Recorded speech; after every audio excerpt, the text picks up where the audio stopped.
Hey, what's up, everybody? How you doing tonight? Episode number 374, Drink Until You podcast, the only podcast that lasts until the last drop. How the hell is your Sunday going? How the hell was your week? Hope everybody's okay. I hope you're safe out there. Feeling a little bit under the weather. I guess it's all this windstorm here in Texas, kicking up all this dust, just making me feel like shit. My sinuses are bad. I had like a fever, high fever at one point.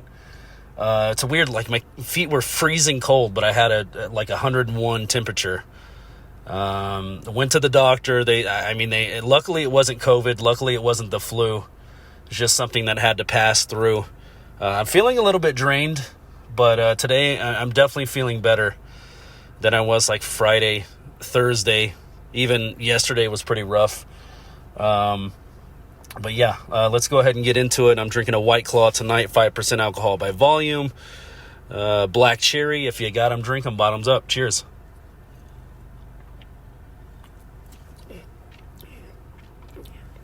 And in sad news, to start off on a downer, boxing legend, entrepreneur, Big George Foreman passes away at age 76. Kind of sucks. He actually had 76 wins in his career. And if you've listened to this podcast for a while, you know George Foreman is just one of my all-time favorite boxers. I mean, just the fact that he came back. I think I talked for like 40 minutes on an episode like a couple of months back about how he just came back. You know, he retired and then he came back, and he was actually, in some ways, he was better than he was before. You know, when you're a young kid, you're kind of aggressive. You know, you think you're the king ding dong on the block. And, you know, him and Ali had that thing. He thought he was just going to go in there and pound Ali, and he tried. You know, ended up on the wrong side of that one, wore himself out, ended up getting TKO'd. But when he came back, man, he had that old man strength, you know, plus wisdom. You know, he'd been in the game for a while by then. Obviously, he's always had the power. It just seemed like he knew he wasn't going to chase you around the ring. He wasn't going to waste a lot of energy. He was going to take some shots. But, dude, you better not let him hit you. You know what I mean? It was bad news if he was hitting you. That walking uppercut, dude, is just one of the meanest punches I've ever seen in my life. But we'll go over a little bit of his career. Obviously, like I said, world heavyweight champion twice, Olympic gold medalist, undefeated streak, maintained an undefeated record of 37-0 before his first loss, showcasing his dominance with a knockout heavy style. Rumble in the Jungle, obviously, as I mentioned. Remarkable comeback, returned to boxing 1987 after a 10-year hiatus and rebuilt his career. I mean, unbelievable. Who does that? Honestly, it seems like when people retire in like the fight game, it's like maybe a year, maybe 5 years. I mean, a 10-year, like how do you even get back in? How do you even want to get back in? But obviously, he wanted to, and he was great when he came back. Retired with a professional boxing record of 76 wins, 68 by knockout, and 5 losses. Dude, I mean, that's unbelievable, dude. That's legendary. And it's like, you know, rarely anyone is ever going to go undefeated. That's a rarity, you know, but to have only 5 losses is just huge, man. Like, he was just such a legend. Entrepreneurial, obviously, as you know, the George Foreman grill, dude. I've had about probably 3 or 4 George Foreman grills in my life, and I hate to say it, and I said this episodes back, but the reason I end up getting rid of them is because I don't want to clean them. You know, it's like the last cook I did, and it's like it happens to be like I'm moving soon. You know, I cook something on there, I'm like, I'm not fucking cleaning that thing. Somebody else is going to clean it up and use it, I'm sure. Or maybe they'll throw it away, I don't know. I love the George Foreman grill, even though, you know, I've spent a lot of money on George Foreman's company there. What else? He wrote several books, which I actually didn't know, but it kind of makes sense. The autobiography of George Foreman, God in My Corner, 2007. television personality, it says here, ordained minister. I didn't know that. Became a Christian minister in 1977 after a near-death experience following a fight, founding the George Foreman Youth and Community Center in Houston to support underprivileged youth. Well, look at that. That's awesome. Philanthropy, dedicated time and resources to youth development and community service through his center and other charitable efforts. I mean, that's the thing that I love, and probably a lot of people love about George Foreman, is not only was he tough, not only was he strong, not only was he world champion, Olympic champion, he was just a good dude. You know what I mean? Like, I'm thinking like in basketball terms, what Shaq would eventually one day be. You know what I mean? Like, not to say Shaq was ever like a jerk or anything, but, he was just been a good person through his career, it seems like. And George Foreman probably led the way for an athlete like Shaquille O'Neal, to inspire him to be a good person, not only a dominant athlete, but a good person. And that's what I always love about him. Mike Tyson, obviously, one of my favorite fighters ever.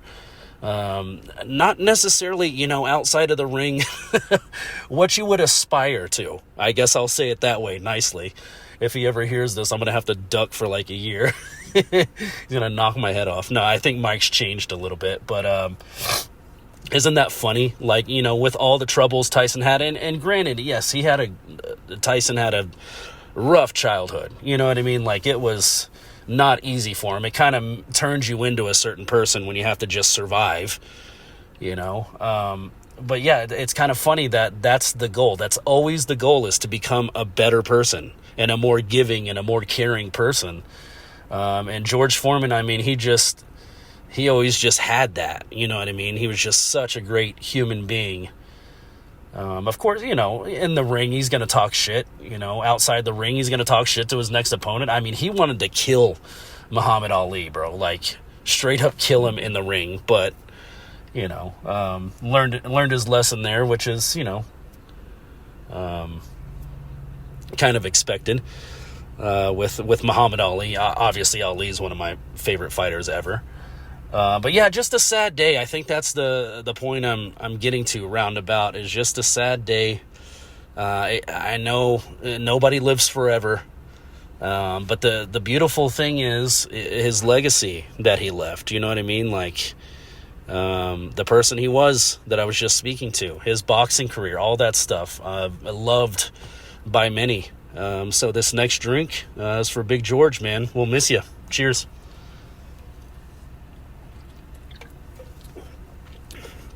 A little NASCAR going on inside right now on the TV. My boy Bell not doing so hot. I saw Blaney won the first stage, which, I mean, Blaney's probably my second favorite driver. But Bell's way back today. I guess he had a spin out. I don't exactly know what happened. I was kind of doing something I didn't see.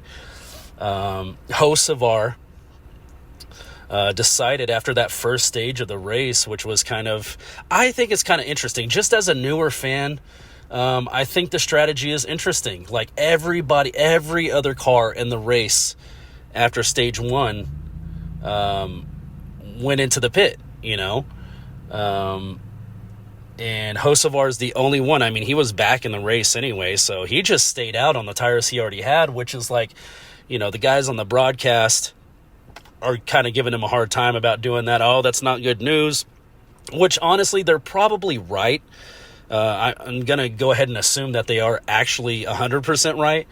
It's probably not a great strategy, but I just like that he's trying it. You know what I mean? I don't know whose decision that was, if it was the team, if it was, his decision by himself, like a pitcher shaking off the catcher. The team's like, come in, man, you need tires. He's like Ricky Bobbying it out there. He's like, no way, I can do it. It's like, I don't know. I don't know how that works exactly. But, I thought that was kind of interesting to gain some spots. And he ended up in like second or third by the time they restarted somehow. But to gain all those spots, he just stayed out, which is, a bold strategy, Cotton. I almost said it backwards. So we'll see how it works out for him. I don't know. I would feel like those tires are going to pop, which is pretty much what the broadcast was saying, roundabout way of saying it. But we'll have to see how it turns out. If he's did not finish, it goes to show you need to pit when everybody else does, pretty much. There's no new strategy you can implement, but kudos for trying. You know what I mean? Like, kudos for giving it a shot and seeing whoever made the call. So, yeah, I mean, Christopher Bell, I kind of tweeted about this a little bit too. He just needs some help, dude. And it's not, I was kind of looking into it further. I might have misspoke last week a little bit on it.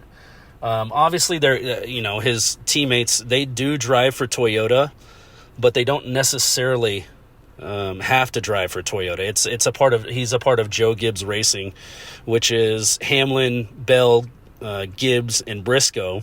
They're all on a team, but Christopher Bell, dude, he just needs some help. He's not doing so hot today, so he could probably support somebody else getting up there, or hopefully trying to win the race. I don't know, but yeah, man, if Christopher Bell's driving that well, he needs some help, man. He needs some help from those teammates, and so far I haven't found anyone like a racing team who has like a Toyota and a Ford. I haven't found that team yet. More research is needed. I'm sure it's not impossible, is it? But yeah, that's first and foremost in this in NASCAR. What I'm finding out is it's about the race team, and then the brand after that. A Toyota from another race team isn't necessarily going to help Hamlin or Bell. And I thought it was kind of interesting. Excuse me. I thought it was kind of interesting last week. Christopher Bell was leaving his pit, and I didn't even think about this. He was leaving his pit, and there was like a loose tire. I guess they didn't screw it on all the way or something.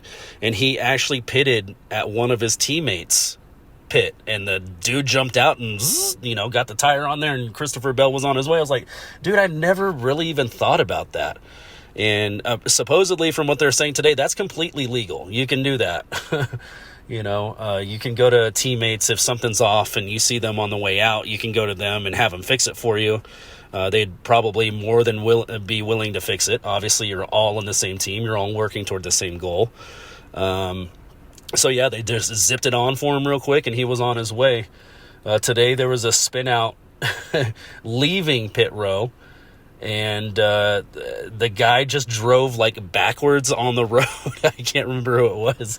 It's just, dude, it's kind of comedy sometimes, like the things that happen. It's great. It's just a great sport. I love it. But yeah, the dude drove like back, like the do not enter sign. It should have been there, but he drove back, like backwards against the grain to get to his pit so they could fix it. And then he had to like reverse and get out of there and stuff. And they were on the broadcast. They're like, that's totally legal. You can be in your pit backwards, even if it's unorthodox, that's fine. You're still going to have to turn around. But yeah, two guys coming out, they smacked into each other. And, yeah, you had to go in there backwards. I just thought it was kind of funny. But, yeah, you just never know, dude. You never know. Blaney, like I said, won that first stage. He's looking great today. Love to see that. He is my second favorite driver behind Christopher Bell. But, yeah, Christopher Bell is back in the 30s, man, like 32. Maybe he's jumped up a little bit. It's not looking so hot for him today. But hopefully, you never know. Hocevar with those shaky tires, you never know what kind of trouble he's going to cause later on in the race. So, I'm sure he'll get them changed at some point. But I mean, it might be an opportunity for another driver to jump up if he causes a huge wreck or something. But yeah, that's a little bit of NASCAR. Let's go, Christopher Bell. I got my shirt already from Amazon, even though they took fucking forever. I got my little sign. It's like what is that made out of? Like aluminum. It's like an aluminum painted Christopher Bell sign ready for my desk at work. I ordered that. It should be in. Just all Christopher Bell, man. I'm so into this NASCAR thing. I never thought I would be. It was just something I always blew off. But, once you kind of pick a driver, and I've got into this more. I've tried to do the same thing with college football. I've picked a team for the past 6 seasons, and I still am like, meh, on college football. Like, I like it, and I'll watch some games, but it's just not that pressing to me. This racing is just, I don't know, it just took over. I don't know what happened to me. Not to say it's a bad thing. It's awesome, dude. I love it. It's badass. So yeah, we'll see what happens today. Let's go ahead and have another drink. Cheers, everybody. Let's go ahead and get into some UFC, which I did watch last night, which was fucking great. It was a great set of fights, man. Starting with the main event, Brady versus Edwards. That was awesome, dude. So much credit to Sean Brady, dude. Like 18-1. I guess this fight probably is going to get him a title fight. I'm not exactly sure. That's kind of what they were alluding to on the broadcast yesterday. But, dude, he was just smothering Leon Edwards. It's like if he wasn't punching him and kicking him, he was on top of him. It's like his plan was the first minute of each round, it seemed like.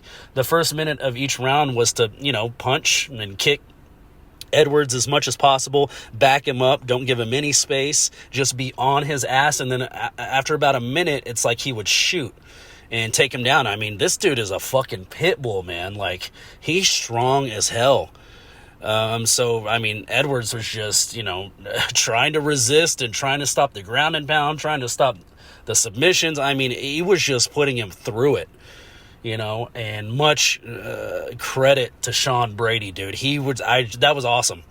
That was awesome. I mean, like, from a strategic standpoint, that got me riled up. That was so cool to see. Just how he didn't give him an inch. He didn't let him have anything, dude. He was just there. And that's kind of what I was talking to about the Pereira fight, where he lost the belt. Was that other dude did a great job. I can't remember his name now, but the other dude did a great job. It's just he didn't do what Sean Brady did. Sean Brady was not going to be denied. He literally took that fight from Edwards. Like, that's what it's going to take to win the belt, like, in my opinion. I'm not saying the other dude that beat Pereira shouldn't have won. It's kind of a toss-up. I'm kind of still torn about it. But, yeah, if there's ever a way, a strategy that you have to take, I mean, if you can, obviously there's a guy across the octagon from you not letting you a lot of the time. He's trying to win the fight too. But yeah, I mean, Sean Brady just dominated him, dude, from start to finish. He just did. And the stamina, dude, the stamina on this guy, like, he's wrestling this guy round after round after round. And I mean, he's just not stopping. He's like a fucking, I don't even know what, like a Roman Spartan, I don't even know, soldier. You know what I mean? Like, he just is relentless. And it was really fun to watch. It was a lot of fun to watch, and it was great to see. Congratulations to Sean Brady. Olberg versus Blachowicz. I probably butchered that. Olberg comes out on top in that one. Holland versus Gunnar Nelson. I have seen Kevin Holland fight a handful of times. I haven't seen him fight every single time, but in my opinion, this was Kevin Holland's absolute best fight, dude. He was doing that same kind of thing I was talking about with Sean Brady. Though he did, Gunnar Nelson put him on his back a few times and, trying to ground and pound him and submit him and stuff. But Holland, dude, I mean, just with the defense, you could not pin him down. You couldn't hold him down long enough to do anything. He's just like squirming and wiggling and up kicking and, just body movement. And on the feet, he looked great. Like, this to me, and someone might have a different opinion if you're like a more hardcore UFC fan than I am. You've probably seen Holland fight every single time. I haven't seen him fight every time, but for my money, what I have seen, the times I have seen him fight, this was Holland's best fight. He was he was on it, dude.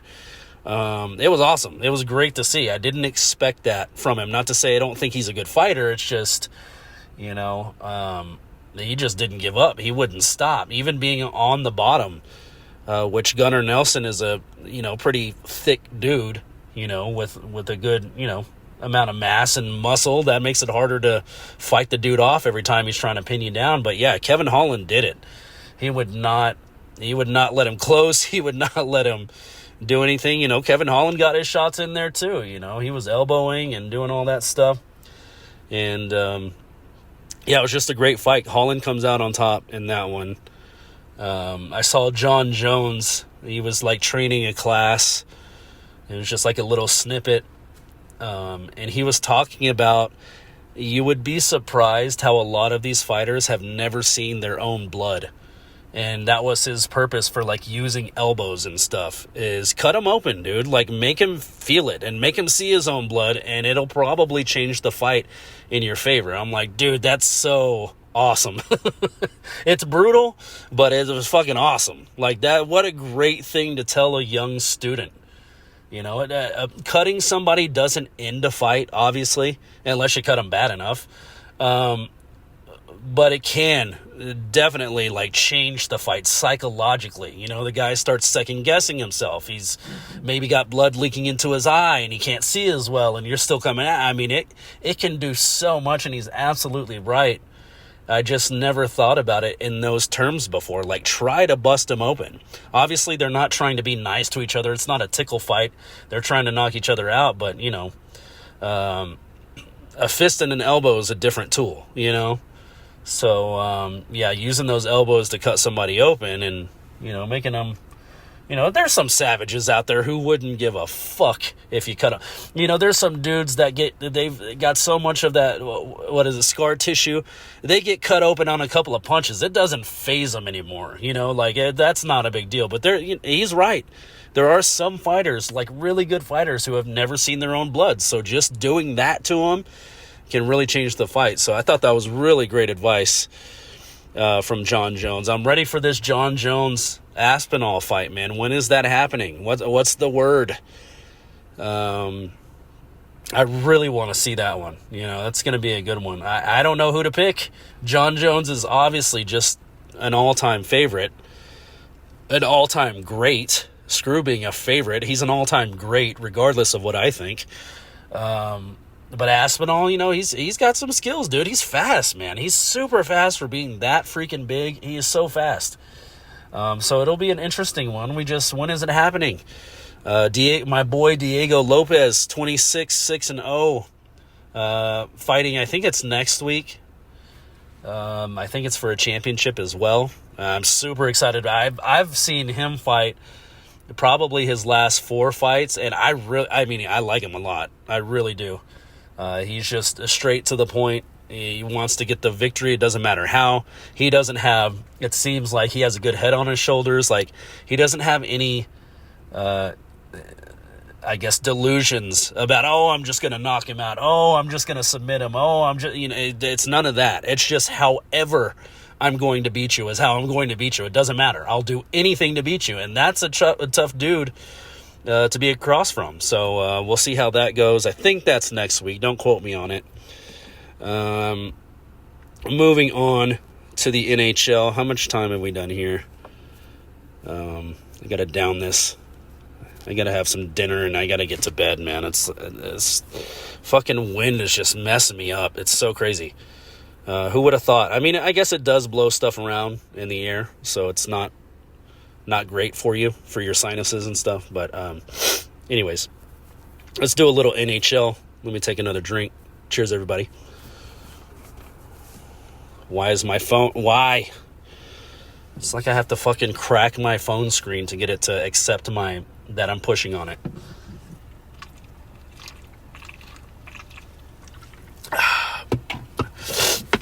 All right. What do we got today? I don't think the Stars are playing today. I think they're off. Today, we got the Flyers and the Blackhawks. The Blackhawks are beating them 7-4.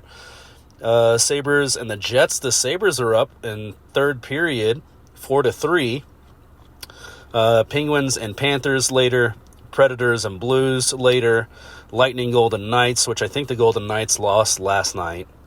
Hurricanes and Ducks. Bruins and Kings. When's my next Stars? Stars versus the Wild tomorrow. That's going to be a huge one. Excited about that one. But yeah, let's see. Yesterday, my Dallas Stars playing, the Philadelphia Flyers. We win that one like 5 seconds into overtime. which is cool, like that's great. I'm glad to have the 2 points. Obviously, I'm never going to complain about that. But it just lately, I mean, you know what I'm going to say. I'm not wildly confident in this team right now. It's like we got a little bit of momentum with the additions we made. Rantanen, Granlund, a few weeks prior to that. It's like we got a little momentum, but it's like, we're still figuring it out. We still have Heiskanen coming back. We still inevitably have Seguin coming back, which I'm not sold on Seguin coming back. I know they're going to. There's nothing I can say that will make them not play him. And there's probably a lot of Stars fans out there that would be like, you're an idiot, man. He needs to come back. What are you talking about? He does this and he does that. And I get it. But maybe it'll be a good thing. I'm kind of rethinking my position now, because my thinking before we got Rantanen was, and really even before we got Granlund, was like, this team is rolling. Like, we're doing our thing. We're playing pretty freaking well. And then all of a sudden, it's like, it's all kind of, and I'm sure the dudes are tired, but like, who in the league isn't tired? That's not an excuse. There can be no excuses. Even DeBoer is like, pretty upset, man. We lost in overtime the other night. Who was that? Tampa Bay. We lost in overtime to Tampa Bay. It's like, yeah, we still get a point, but DeBoer was, he was just like ready for the questions from the media to end so he could get out of there, because he's fucking fuming. You could see it. He's just like that. The way he's answering back is just like really quick and really short and to the point, and like, let's hurry this up because I'm fucking pissed. And I get it, man. And just like he said, it's too late in the season to be playing like that. Like, it really, really is. And we need our guys to step up. Like, that's the thing with last night's game too. It's like, your D-men are going to score. That's great. But it was like yesterday's game, all 3 goals were from D-men. And it's like, okay, like, what's the offense for then? Like, should that we put them on defense and then they can score? It's like, I know they'll never do that. But it's I don't know what's going on. And I'm sure it's just a feeling out process. It's a new mix of guys. We're trying to get the line straight. Some people are complaining about the lines that DeBoer is putting out there, which, I don't know. I couldn't tell you on that front, like, what line would be better than what he's currently doing. I don't know.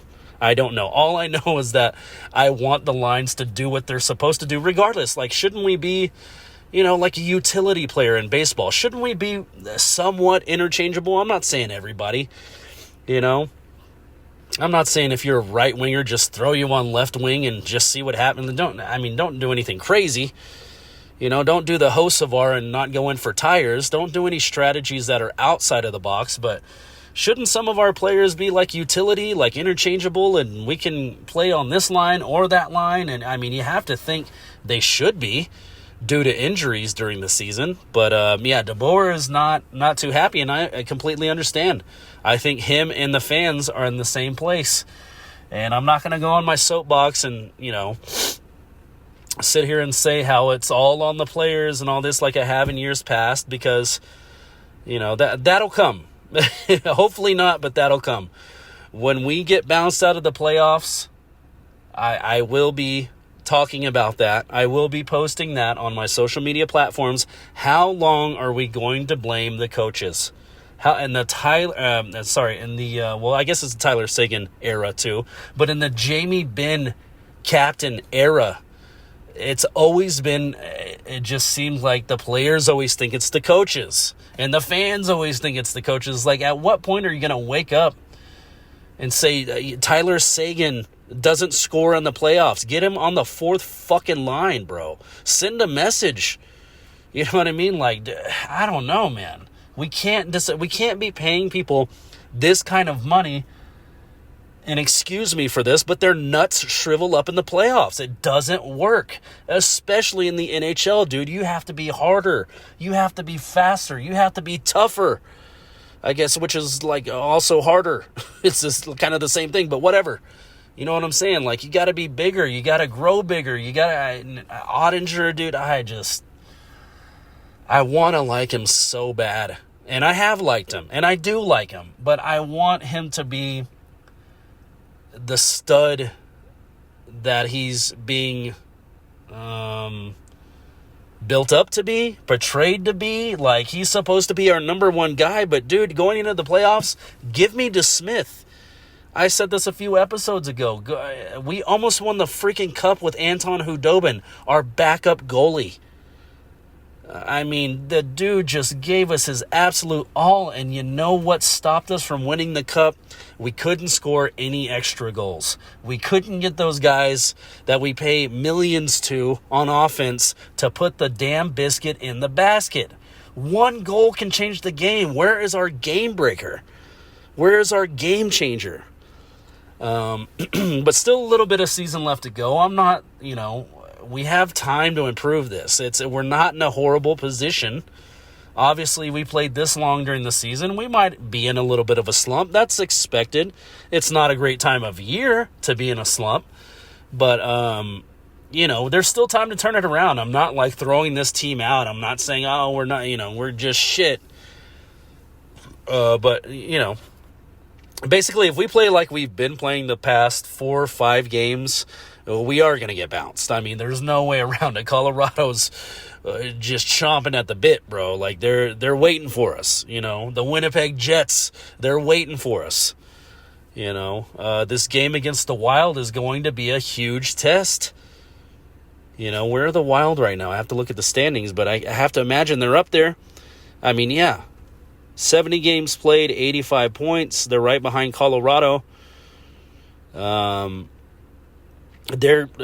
going to bring their A game. You know what I mean? They're going to bring it because they want to get into the playoffs. But yeah, man, I don't know. I don't know what the solution is. The coach is pissed, and that's not a good sign. We need to keep coach happy. You can't keep blaming the coach and all these people. Not to take it back too far, but all these people with Ricky B, when he was head coach, is like, oh, his style is so old. He's just such an old school guy, and the game is changing, and it's like, it's not that, bro. It's not that. Look at what he did with Winnipeg. They're coming off of an amazing season with Rick Bowness at the helm. Into this season with a new coach, and they're doing their fucking thing, man. I don't know, man. I don't know. I'm not saying Rick Bowness was the best ever coach, and he's like a Scotty Bowman or something, but, at some point, I guess, the long-winded point I'm trying to make, at some point, you got to look at the players and be like, where are you? And I know that's what the coach is doing. He's like, we need our best players to be our best players. He's literally saying it to the media. And what's Jamie Benn doing? I don't know. I've liked Jamie Benn's play a lot better these past 2 seasons than what I saw, seasons ago before that.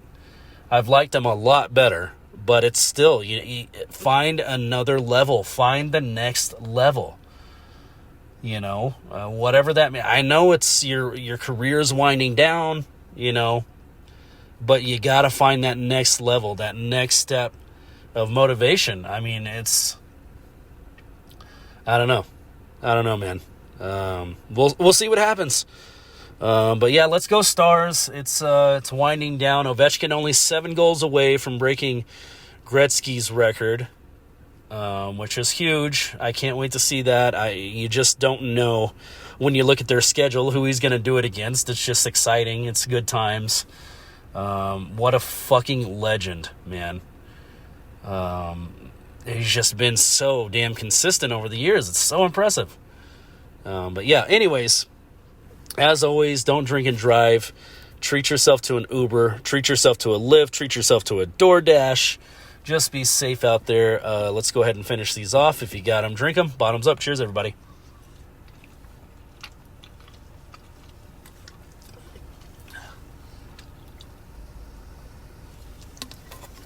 All right, guys. That's going to do it for me. I will talk to you next week. Be safe out there. I love you all. Bye. Jesus Christ, I can't end it.